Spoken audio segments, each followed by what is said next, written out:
पिथौरागढ़ से खबर है। 15 गांव में कई दिनों से बिजली आपूर्ति बाधित है। आपको बता दें, सोलर लाइट और आग जलाकर पढ़ाई कर रहे हैं छात्र, तो सोलर लाइट का सहारा लेने को मजबूर हैं। उत्तराखंड में इन दिनों बोर्ड की परीक्षाएं चल रही हैं। बिजली नहीं होने की वजह से छात्रों को खासा परेशानी हो रही है। मुनस्यारी के तल्ला जौहर में कई दिनों से बाधित है बिजली, तो तकरीबन 10 से 12 दिन हो गए हैं यहाँ पर बिजली नहीं है।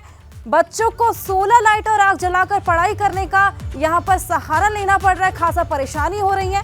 और आपको बता दें, इसी बीच इन दिनों बोर्ड की परीक्षाएं चल रही हैं, तो परेशानियां कहीं ना कहीं छात्रों की बहुत ज्यादा बढ़ गई हैं। तो मुनस्यारी के तल्ला जौहर में कई दिन से बाधित है बिजली। देखिए तस्वीरें हम आपको दिखा रहे हैं किस तरह आग का सहारा, अलाव का सहारा ले रहे हैं बच्चे, सोलर लाइट का सहारा ले रहे हैं। इसी तरह अपनी पढ़ाई कर रहे हैं, परीक्षाओं की तैयारी कर रही हैं। 15 गांव में कई दिनों से बिजली आपूर्ति बाधित है।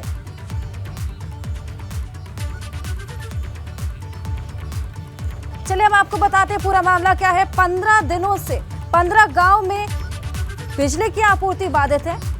तो कुल 15 गांव हैं जहां पर कई दिनों से बिजली नहीं आ रही है और बच्चों की बोर्ड की परीक्षाएं चल रही हैं। जैसे कि हमने आपको बताया, सोलर लाइट और आग का सहारा लेकर बच्चे यहां पर पढ़ाई करने को मजबूर हैं। 300 बच्चे इस बार बोर्ड की परीक्षाएं दे रहे हैं। स्ट्रीट लाइट के नीचे पढ़ाई करते हुए नजर आ रहे हैं बच्चे, क्योंकि वहां पर बिजली बाधित है, बिजली समय नहीं आ रही है।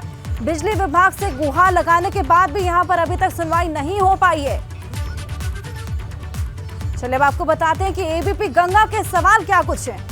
बच्चों के भविष्य से खिलवाड़ क्यों हो रहा है इस तरह बिजली ना आने से, परीक्षाएं इसी टाइम पर सर पर होने से बच्चों को खासा नुकसान हो रहा है। लगातार शिकायत के बाद भी कोई सुनवाई नहीं हुई। कई दिनों से बिजली बाधित है। प्रशासन क्या कुछ कर रहा है, साथ ही साथ बिजली विभाग की लापरवाही पर एक्शन कब होगा।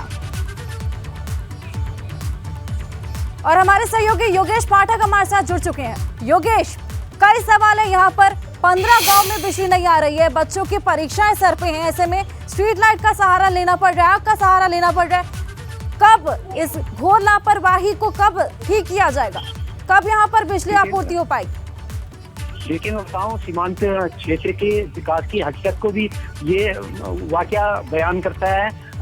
बोर्ड की परीक्षाएं लगातार नाचनी तहसील के बांसबोर के खेत बरार वाला एक क्षेत्र है, जहां 15 गांव कई दिनों से बिजली नहीं होने की वजह से परेशान है। लगातार ग्रामीण और अभिभावक बिजली विभाग से शिकायत करते आ रहे हैं कि बच्चों की बोर्ड परीक्षा है, इस टाइम पे तो बिजली को सुचारू कर दीजिए, परंतु उनके कान में जू नहीं रही है। ये सबसे बड़ी दुर्भाग्य की बात है कि जिला मुख्यालय के बहुत करीब और सीमांत क्षेत्र होने के बाद और इस क्षेत्र में 300 बच्चे इस टाइम पे लगभग हाई स्कूल और इंटर की परीक्षा में शामिल हुए हैं। और उनकी ये स्थिति है कि एक तो ठंड यहाँ पे पड़ रही है, वो स्ट्रीट लाइट के नीचे और सोलर लाइट के नीचे वो आग जला के अपनी परीक्षाओं की तैयारी कर रहे हैं। सबसे बड़ा दुर्भाग्य है जो बच्चे जिनको हमें देश का क्या कहते हैं आने वाले समय का कहते हैं कर्णधार कहा जाता है, उनके साथ इस तरीके की बदसलूकी, इसको मैं कहूँगा बदसलूकी ही यूपीसीएल। बिल्कुल योगेश, 300 छात्र यहाँ पर परीक्षा दे रहे हैं। 15 गांव में यहाँ पर बिजली नहीं है। खास तौर पर यहाँ पर प्रशासन की लापरवाही देखी जा सकती है। अब देखना होगा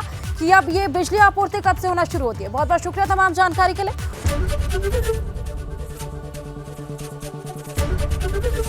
एबीपी गंगा, खबर आपकी, जुबान आपकी।